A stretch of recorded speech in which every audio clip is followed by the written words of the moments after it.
Good morning class. बेटा आज की क्लास में जो हम पढ़ने वाले हैं the topic is ionization energy. Topic क्या है? Ionization energy. लास्ट क्लास में जो हमने पढ़ा था एटॉमिक साइज, वो हमने 10th क्लास में भी ऑलरेडी पढ़ा हुआ है, लेकिन आज का जो टॉपिक है वो टॉपिक आपका क्या है? बिल्कुल न्यू टॉपिक है आपके लिए और इम्पोर्टेंट भी है। आयनाइजेशन एनर्जी या फिर इसे हम आयनाइजेशन एंथैल्पी भी बोलते हैं। Ionization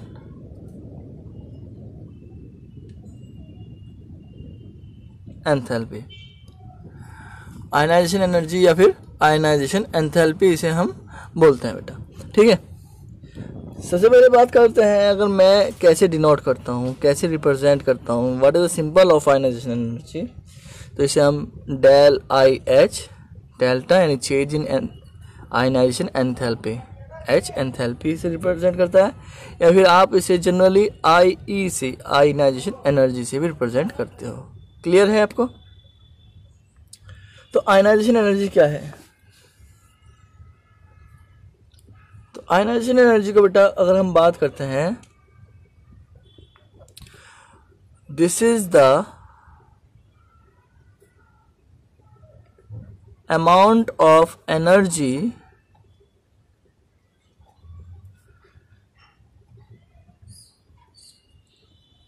required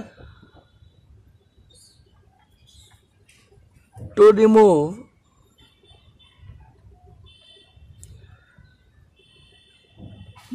the most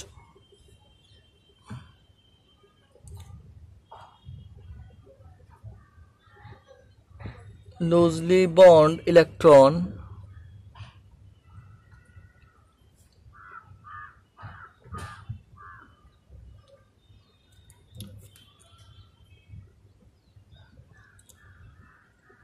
from an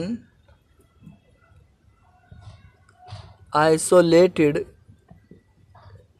gaseous atom,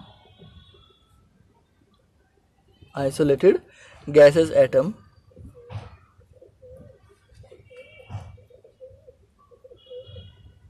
of any element। Clear है?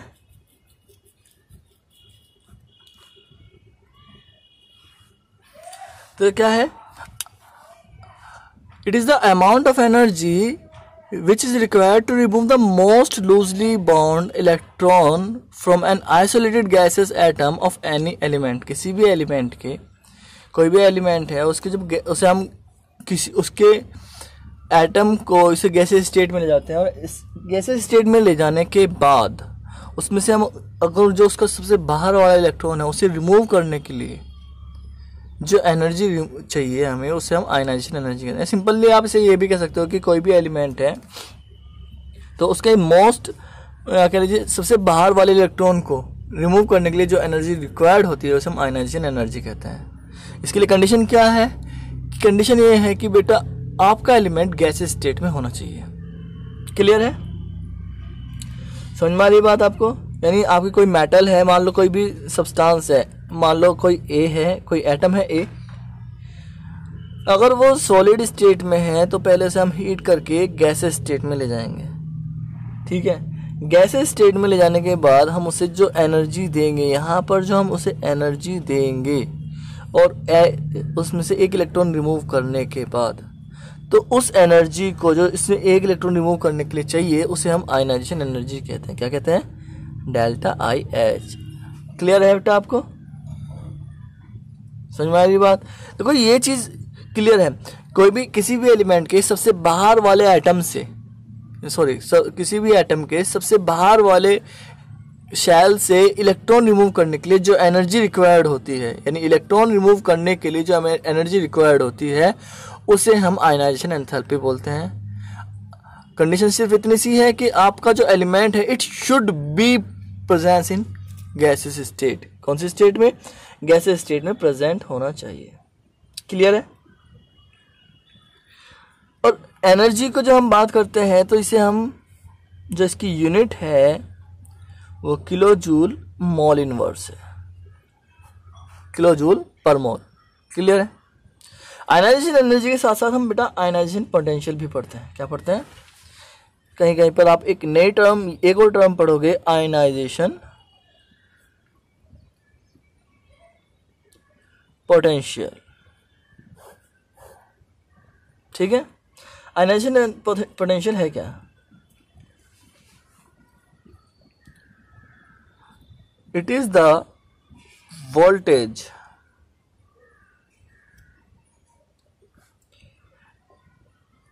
at which the ionization occurs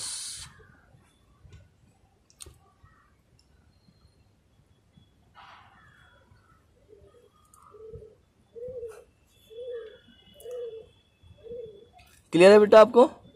it is the voltage at which ionization occurs of any gas, कर लेते हैं, ऑफ एनी गैसियस एटम। किसी भी gaseous atom पर वो voltage जिसको जो किसी भी गैसियस एटम को आयनाइज कर दे, उसे हम उसे आयनाइजेशन पोटेंशियल बोलते हैं। क्लियर है? इसकी जो यूनिट होती है बेटा वो होती है इलेक्ट्रॉन वोल्ट। क्या? इलेक्ट्रॉन वोल्ट, क्या कह लीजिए, EV। समझ में वाली बात? आयनाइजेशन पोटेंशियल अगर आपको याद हो, हम जो क्या पढ़ते हैं, discovery of electron, proton, neutron पढ़ते हैं, तो वहाँ पर हम कहते हैं gases are ionized on passing high voltage and low pressure. तो ये आयनाइजेशन, वो आयनाइजेशन पोटेंशियल का ही होता है। क्लियर है?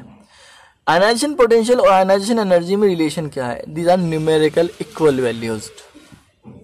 क्या है? दीज आर, नोट करके आप लिख सकते हो इसे, दीज आर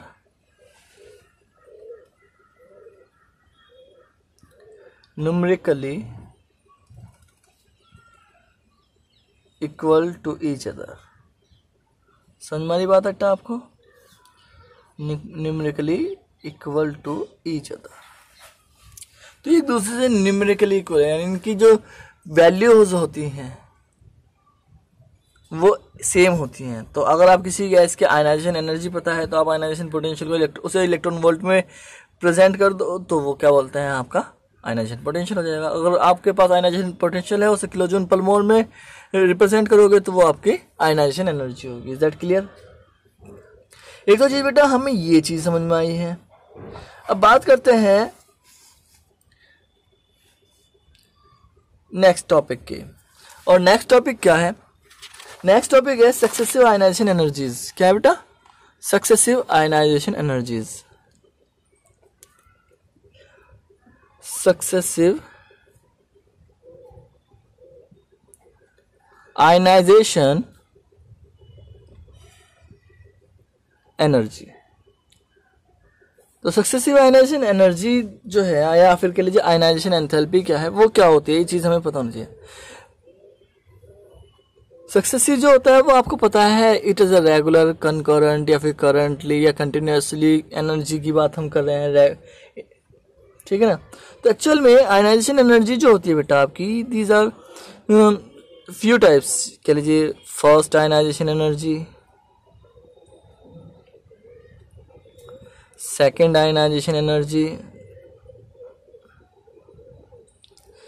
ठीक है, या फिर कह लीजिए थर्ड आयनाइजेशन एनर्जी। किसी भी आपने पढ़ा होगा, या फिर कह लीजिए किसी भी एटम से हम मैक्सिमम 3 इलेक्ट्रॉन निकाल सकते हैं, 3 से ज़्यादा नहीं निकाल सकते हैं। 3 से ज़्यादा क्यों नहीं निकाल सकते बेटा, या 3 से ज़्यादा पार्ट नहीं करते, क्यों नहीं करते बेटा? क्योंकि 3 से ज़्यादा या 3 के बाद उनकी एनर्जी इतनी ज़्यादा हो जाती है, force of attraction of nucleus इतना हो जाता है कि वो इलेक्ट्रॉन को कभी भी फ्री नहीं करता, स्ट्रांगली होल्ड करके रखता है। तो ठीक है, तो ये first ionization energy, second ionization energy, third ionization energy है क्या? एक्चुअल में ये रिप्रेजेंट करता है first, second, third, these are represent the number of electron. क्या? Number of electron. That means अगर मैं बात कर रहा हूँ फर्स्ट आयनाइजेशन एनर्जी, तो इसका मतलब है कि एटम में से एक सिंगल एटम निकाला गया है। अगर मैं कह रहा हूँ सेकंड आयनाइजेशन एनर्जी, तो इसमें कह रहा है एक पहले से निकला हुआ है, एक और निकाल दिया, 2 इलेक्ट्रॉन उसने निकाल दिए। अगर मैं कह रहा हूँ third ionization energy, that means उसने 3 इलेक्ट्रॉन रिमूव किए हैं। कितने इलेक्ट्रॉन रिमूव किए हैं? 3। समझ में आ रही बात? तो first, second, third ionization energy the are successive ionization energy. कैसे भाई? आपको याद रखना है, मान लो कोई एटम है ए, और जब हमने इसे आयनाइजेशन एनर्जी दी, आयनाइजेशन एनर्जी देने के बाद इसने 1 इलेक्ट्रॉन रिमूव किया, तो ये जो आयनाइजेशन एनर्जी है ये हमारी फर्स्ट आयनाइजेशन एनर्जी यानी IE1 कर लेते हैं इसे। ओके, फर्स्ट आयनाइजेशन एनर्जी हुई। जहाँ उसके बाद हम A पॉजिटिव में से एक और आयनाइजेशन एनर्जी देने के बाद एक और इलेक्ट्रॉन रिमूव कर देंगे, तो इसका मतलब क्या हुआ? ये हमारी जो एनर्जी हुई वो सेकेंड आयनाइजेशन एनर्जी हुई। कितनी, कौन सी हुई? Second ionization energy. ऐसे ही जब मैं A2 पॉजिटिव में से को फिर से एनर्जी दूं, और एनर्जी देने के बाद उसमें से एक और इलेक्ट्रॉन रिमूव करा दूं, तो मेरे पास जो आयनाइजेशन एनर्जी मैंने उसे दी है वो होगी थर्ड आयनाइजेशन एनर्जी। ये तो आपको समझ में आ रही है कि अगर हम किसी भी एटम में से इलेक्ट्रॉन रिमूव कराएंगे तो हमें उसे एनर्जी देनी ही पड़ेगी। एनर्जी क्यों देनी पड़ेगी? वो बेटा एनर्जी हमें उसे इसलिए देनी पड़ेगी क्योंकि कोई भी एटम, चाहे वो स्टेबल हो, चाहे वो अनस्टेबल हो, चाहे वो रिएक्टिव हो, चाहे वो अनरिएक्टिव हो, चाहे मोस्ट रिएक्टिव हो, लेकिन वो इजीली इलेक्ट्रॉन को लॉस नहीं करेगा। इजीली इलेक्ट्रॉन को लॉस क्यों नहीं करेगा? क्योंकि देयर इज सम वैल्यू या there is some attraction force between nucleus and outer most electron, और उस अट्रैक्शन की वजह से वो इलेक्ट्रॉन इजीली लॉस नहीं करेगा, और उस इलेक्ट्रॉन को लॉस कराने के लिए हमें उसे एनर्जी देनी ही देनी पड़ेगी। अब क्वेश्चन एराइज होता है कि ये जो एनर्जीज है फर्स्ट, सेकंड, थर्ड एनर्जी है, इनकी वैल्यूज कैसी होती हैं? तो बेटा अगर मैं बात करता हूँ, जब मैंने एक न्यूट्रल एटम में से एक इलेक्ट्रॉन रिमूव करने के बाद उसमें एक सिंगल कैटायन बनाया, तो वो सिर्फ उसे हम एक एनर्जी देनी पड़ेगी, एक सम काइंड ऑफ एनर्जी देनी पड़ी, जो उसकी साइज पर, न्यूक्लियस चार्ज पर, स्क्रीनिंग इफेक्ट या शील्डिंग इफेक्ट पर डिपेंड करता है। लेकिन अगर मैं बात करता हूँ इस पर, सेकंड आयनाइजेशन एनर्जी, जहाँ पर एक पॉजिटिव चार्ज ऑलरेडी है, यानी न्यूक्लियस चार्ज ज़्यादा है, वो इलेक्ट्रॉन को ज़्यादा होल्ड करेगा। और ये भी आपको पता है कि जब किसी एटम में से एक इलेक्ट्रॉन रिमूव होता है तो उसका एटॉमिक साइज थोड़ा डिक्रीज हो जाता है। एटॉमिक साइज डिक्रीज होगा तो अट्रैक्शन फोर्स फिर से इंक्रीज हो जाएगा। तो अट्रैक्शन फोर्स ज़्यादा होने की वजह से IE2 की वैल्यू यानी सेकंड आयनाइजेशन एनर्जी की वैल्यू फर्स्ट आयनाइजेशन एनर्जी से बहुत ज़्यादा होती है। ऐसे ही जब हम थर्ड आयनाइजेशन एनर्जी पर जाते हैं तो उसकी वैल्यू सेकंड से बहुत ज़्यादा होती है। Is that clear? और बाकी इनकी वैल्यूज़ अगर मैं बात करता हूँ, एक ऑर्डर की बात करता हूँ, तो थर्ड आयनाइजेशन एनर्जी की वैल्यू सबसे ज़्यादा होती है किसी भी एटम के लिए, सेकंड आयनाइजेशन एनर्जी की वैल्यू उससे कम होती है, और फर्स्ट आयनाइजेशन एनर्जी की वैल्यू सबसे कम होती है। Is that clear?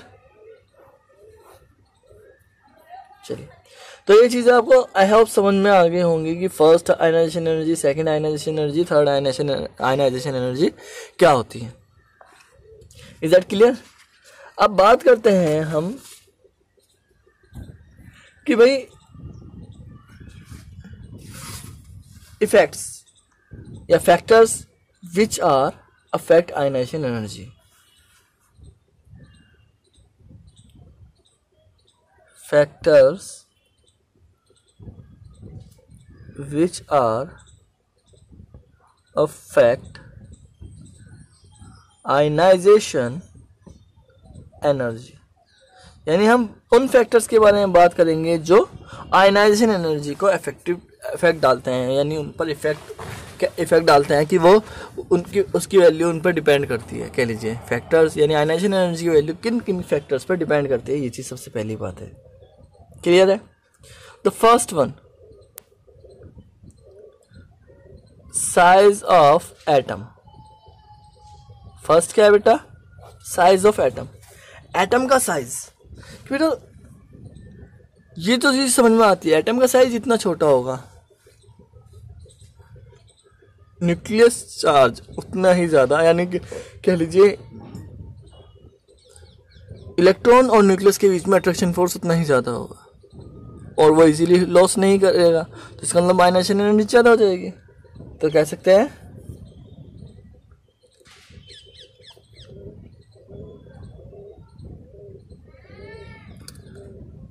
smaller the size of atom, smaller the size of atom,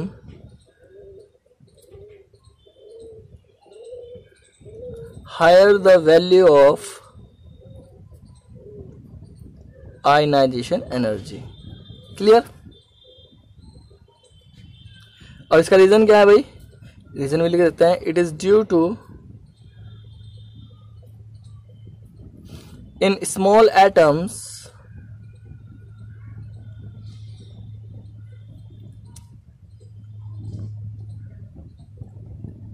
there is large value of attraction force between nucleus and valence electrons.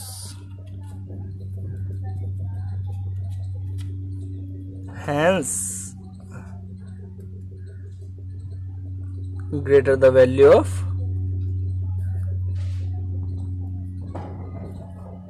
क्या किसकी बेटा? Ionization energy. Greater the value of ionization energy.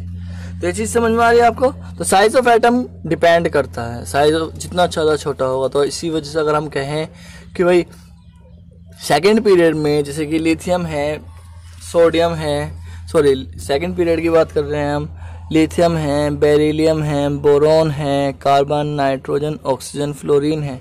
इनमें सबसे छोटा size fluorine का होता है, तो इसकी आयनाइजेशन एनर्जी भी सबसे ज़्यादा होगी. Is that clear? समझ में आ रही बात बेटा आपको? Second one, nuclear charge. Second effect क्या है बेटा? Nuclear charge. न्यूक्लियर चार्ज जितना ज़्यादा होगा, इलेक्ट्रॉन उतना ही ज़्यादा न्यूक्लियस की तरफ जाएंगे, और इलेक्ट्रॉन न्यूक्लियस की तरफ उतना जितना ज़्यादा जाएंगे, हमें उनसे रिमूव करने के लिए उतनी ही ज़्यादा एनर्जी की ज़रूरत पड़ेगी. Is that clear? इस आपसे ऐसे लिखते हैं, greater the magnitude of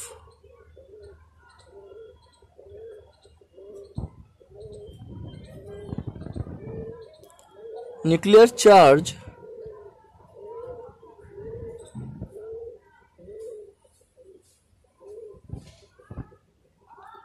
valence electrons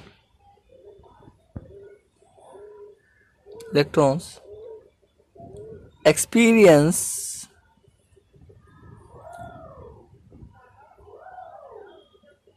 greater attraction force. Yes, and more difficult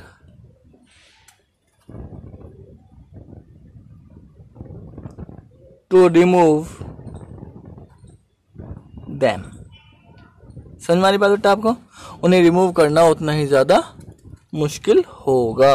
is that clear? तो इसका मतलब क्या है? न्यूक्लियर चार्ज जैसे जैसे बढ़ता है, और यही वजह है कि जब हम आयनाइजेशन एनर्जी की बात करते हैं और हम कहते हैं कि first ionization energy, second ionization energy, third ionization energy, तो हम कहते हैं कि फर्स्ट आयनाइजेशन एनर्जी जो है थर्ड आयनाइजेशन एनर्जी की जो वैल्यू है वो सबसे ज़्यादा होगी, क्योंकि उस पर न्यूक्लियर चार्ज जो सबसे ज़्यादा होता है. वहाँ पर 2 पॉजिटिव न्यूक्लियर चार्ज होता है इलेक्ट्रॉन रिमूव कराने के लिए. Third one, screening effect. कौन सा इफेक्ट बेटा? स्क्रीनिंग इफेक्ट, या फिर कह लीजिए शील्डिंग इफेक्ट. ये बहुत इंपॉर्टेंट इफेक्ट है, इसे आपको अच्छे से पढ़ना है. शील्डिंग इफेक्ट बेटा, शील्डिंग इफेक्ट क्या होता है? देखो बेटा, कोई भी एटम है, मान लो हम बात कर रहे हैं सोडियम एटम की. ओके, सोडियम एटम है और ये आपका न्यूक्लियस है. ओके, ये आपका न्यूक्लियस है और ये आपकी उसकी फर्स्ट शेल है. ठीक है, ये आपकी सेकंड शेल हो गई, और इसका जो वैलेंस इलेक्ट्रॉन है वो थर्ड शेल में है.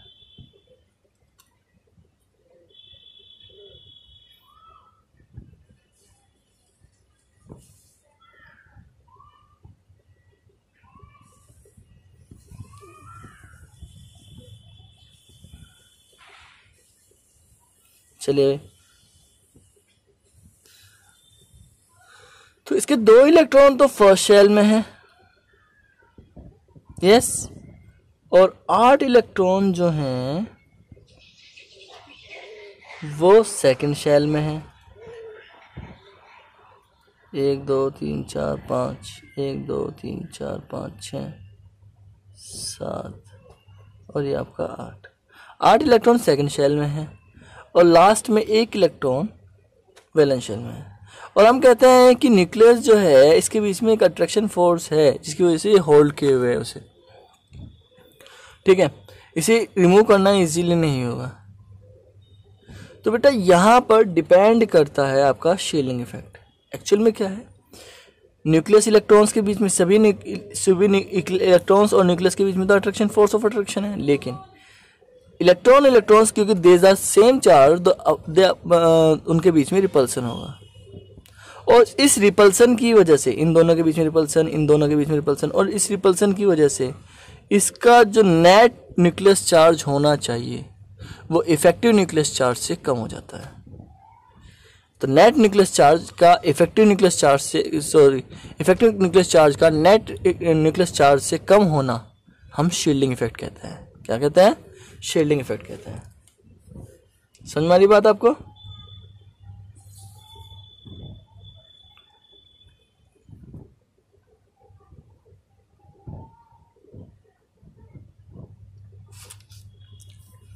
क्लियर है? शील्डिंग इफेक्ट क्या है? पहले शील्डिंग इफेक्ट को डिफाइन करना।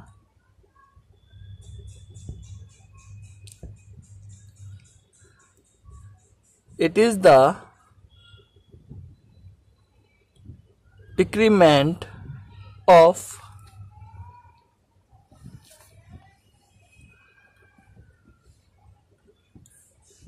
Net nucleus charge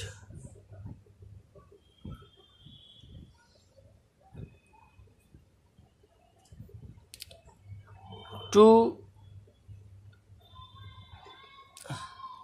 effective nucleus charge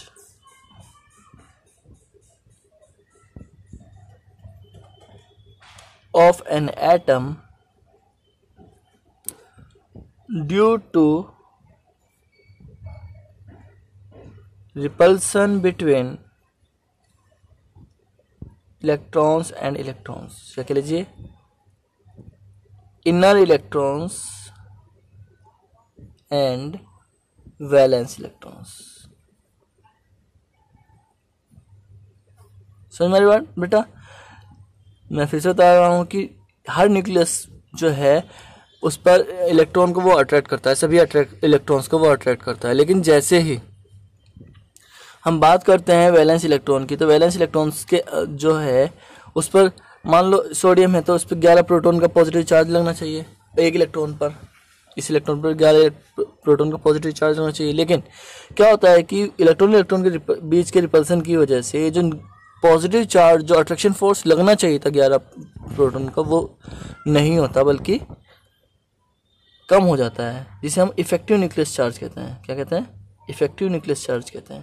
तो नेट न्यूक्लियस चार्ज जो है जो टोटल न्यूक्लियस चार्ज होता है। इफेक्टिव न्यूक्लियस चार्ज जो होता है वो रिपल्सन के बाद जो बचा हुआ चार्ज होता है।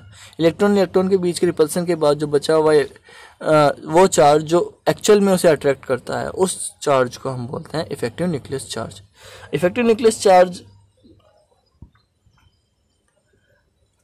तो कब होता है? It is the due to repulsion between inner electrons, इन इलेक्ट्रॉन्स के और वैलेंस इलेक्ट्रॉन के बीच में रिपल्सन की वजह से होता है। क्लियर है बेटा?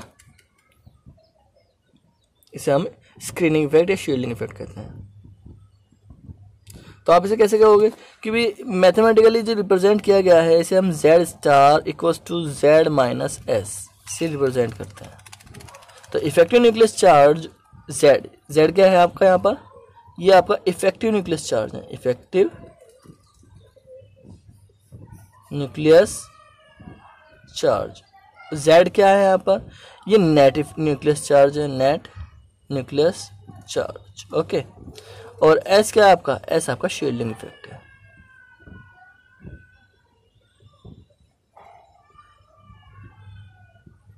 क्लियर है आपको?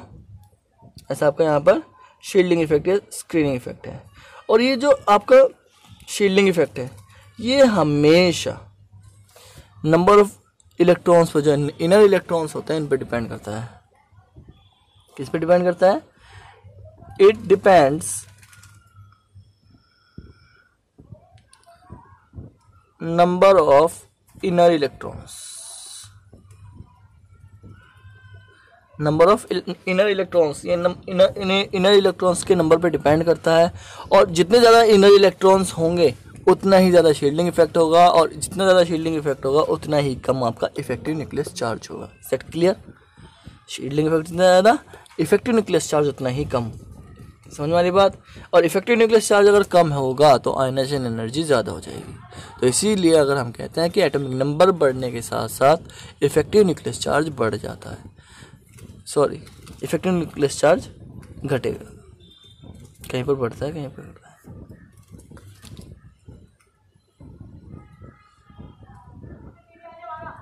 जितने तो इनर इलेक्ट्रॉन बढ़ने का शील्डिंग इफेक्ट बढ़ेगा तो इफेक्टिव न्यूक्लियस चार्ज घट जाएगा। इफेक्टिव न्यूक्लियस चार्ज घटेगा तो आयनाइजेशन एनर्जी पे क्या इफेक्ट पड़ेगा? आयनाइजेशन एनर्जी आपकी घट जाएगी। समझ में आ रही बात उतना? ये चीज़ आपको याद रखनी है। अगर हम बात करते हैं बेटा थर्ड वन की, किसकी? थर्ड की बात करते हैं। थर्ड क्या है हमारा? सॉरी, फोर्थ की बात करते हैं। फोर्थ हमारा पेनिट्रेटिंग इफेक्ट, पेनिट्रेशन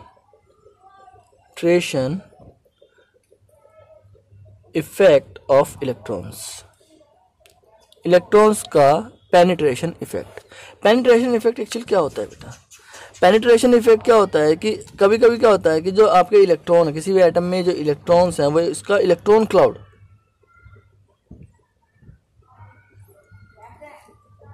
जो होता है उसमें एक इलेक्ट्रॉन जो पेनिट्रेट कर सकता है उसे हम उसका पेनिट्रेटिंग इफेक्ट बोलता है।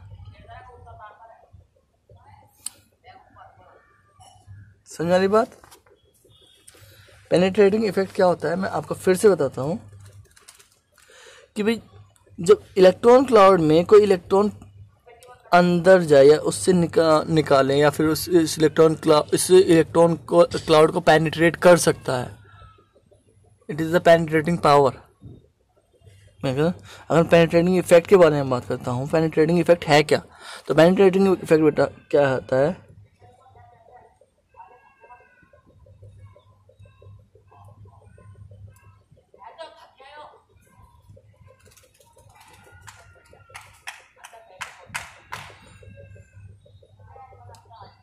It is the penetration ability of an electron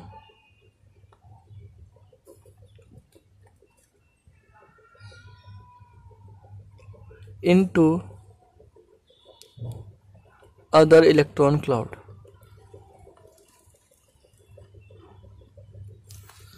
penetration effect के बारे में बात करता हूँ। पहले तो पेनिट्रेटिंग इफेक्ट क्या होता है? पेनिट्रेशन एबिलिटी होती है किसी भी एक इलेक्ट्रॉन की जो दूसरे इलेक्ट्रॉन क्लाउड को पेनिट्रेट कर सकता है। और ये क्या होता है बेटा? It is due two electron shifting towards nucleus. Nucleus की तरफ से, न्यूक्लियस चार्ज ज़्यादा होने की वजह से इलेक्ट्रॉन की शिफ्टिंग जब न्यूक्लियस की तरफ होनी शुरू हो जाती है तो उससे पेनिट्रेटिंग इफेक्ट भी बढ़ जाता है।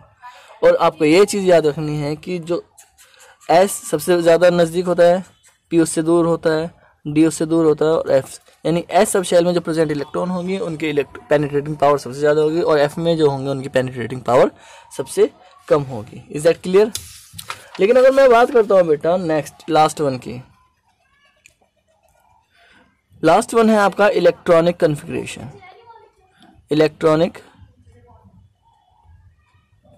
कॉन्फ़िगरेशन, तो इलेक्ट्रॉनिक कॉन्फ़िगरेशन के बारे में बेटा अगर हम बात करें इलेक्ट्रॉनिक कॉन्फ़िगरेशन, तो बेटा इलेक्ट्रॉनिक कॉन्फ़िगरेशन जो है किसी भी, मैं आपको बताऊँ इलेक्ट्रॉनिक कॉन्फ़िगरेशन हमने लास्ट चैप्टर में पढ़ा था। इलेक्ट्रॉनिक कॉन्फ़िगरेशन आपके एक तो हाफ फील्ड और फुल फील्ड शेल के बारे में बस हमें यहाँ बात करनी है थोड़ी सी, कि अगर शेल कोई भी शेल या सब शेल कंप्लीट हो जाती है तो वो कम स्टेबल हो जाती है। मैं लिख देता हूँ if any shell or subshell is completely filled by electrons, then it is considered as, इसे हम क्या कंसिडर करते हैं? Stable and electron removal from stable shell or subshell need high magnitude of energy. समझ में आई बात? यानी अगर इलेक्ट्रॉनिक कन्फिग्रेशन स्टेबल कन्फिग्रेशन होगा इलेक्ट्रॉन का, तो उसमें से इलेक्ट्रॉन रिमूव कराने के लिए हमें हाई एनर्जी की ज़रूरत पड़ती है। क्लियर है? ऐसे ही हम हाफ फील्ड को भी स्टेबल कंसिडर करते हैं, तो हाफ फील्ड भी स्टेबल माना जाएगा। Is that clear? तो अब बात करते हैं variation of ionization energy. Last topic क्या है बेटा आपका आज का? Variation of ionization energy. Ionization energy का वेरिएशन। तो आयनाइजेशन एनर्जी के वेरिएशन के बारे में बेटा अगर हम बात करते हैं तो सबसे पहले हम बात करेंगे variation across a period. Variation across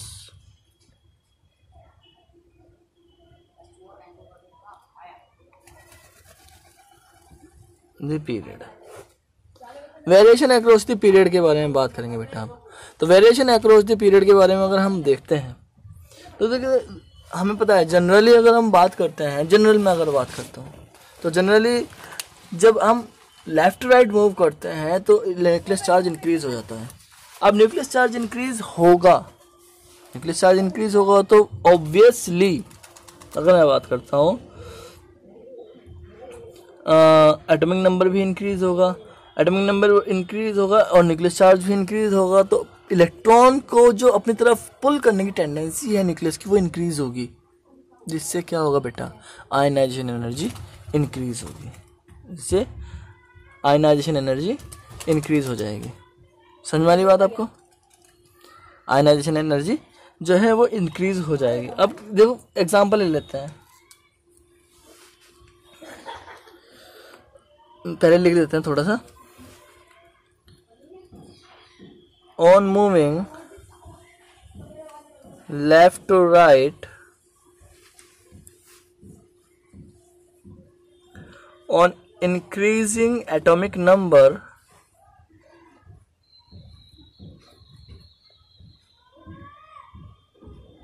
nucleus charge increase। Nucleus charge increase तो क्या होगा? न्यूक्लियस चार्ज इंक्रीज होगा तो so the attraction force between nucleus and valence electron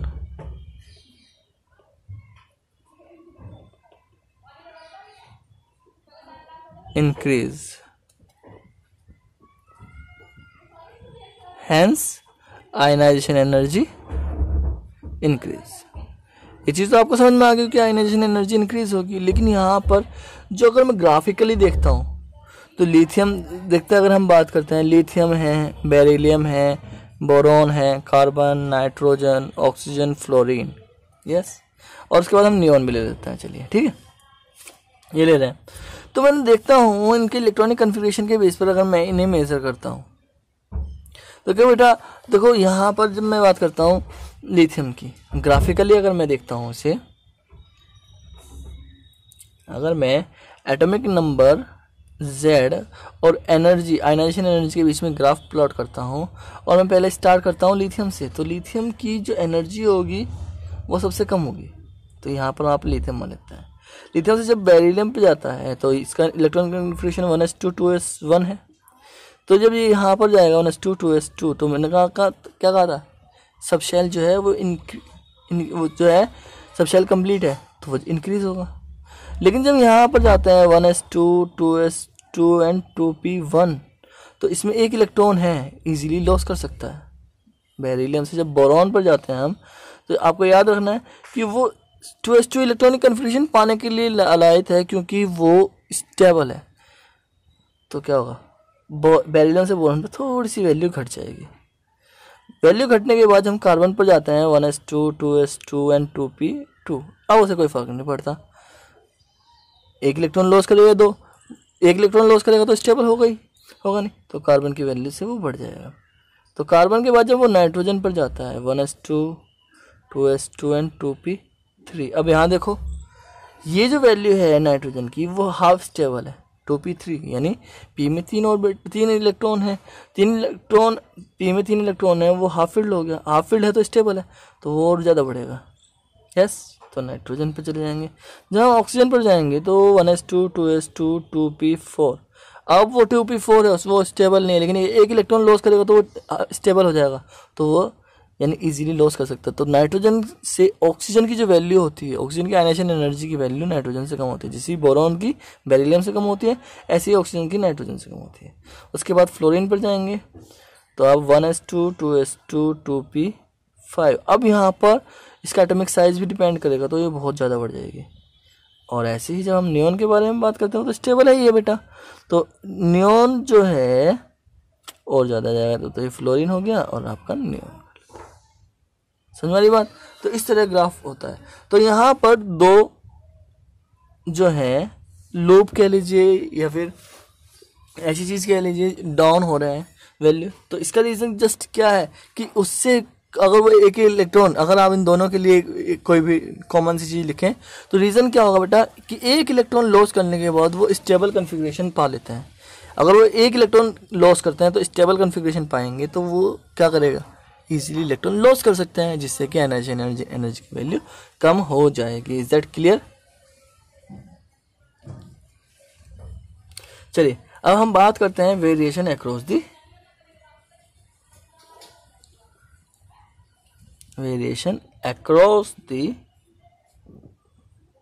group.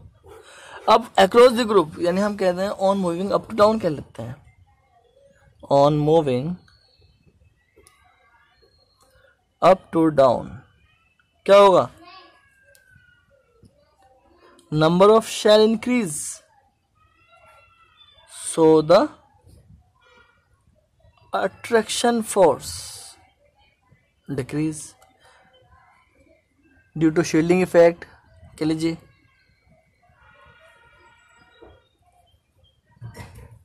Due to shielding effect, hence ionization energy decrease. तो आपको याद रहेगा group में जाने पर आयनाइजेशन एनर्जी हमेशा डिक्रीज ही होती है, चाहे वो कोई भी हो। अगर मैं बात करता हूँ lithium, sodium, potassium, rubidium and caesium की, तो लिथियम की सबसे ज़्यादा होती है और सीजियम की सबसे कम होती है, या कह लीजिए फ्रेंशियम की सबसे कम होती है अगर मैं एक ही ग्रुप की बात करता हूँ। क्लियर है? यहाँ पर आपको एक चीज़ ध्यान रखना है,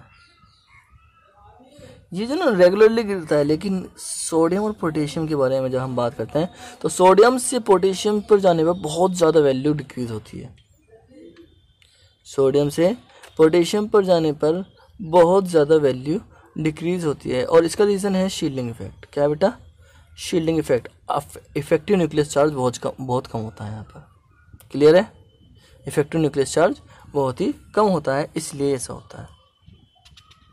तो ये था आज की क्लास। आई होप आपको अच्छे से समझ में आ गया होगा। बाकी हम नेक्स्ट क्लास में करेंगे। Thank you.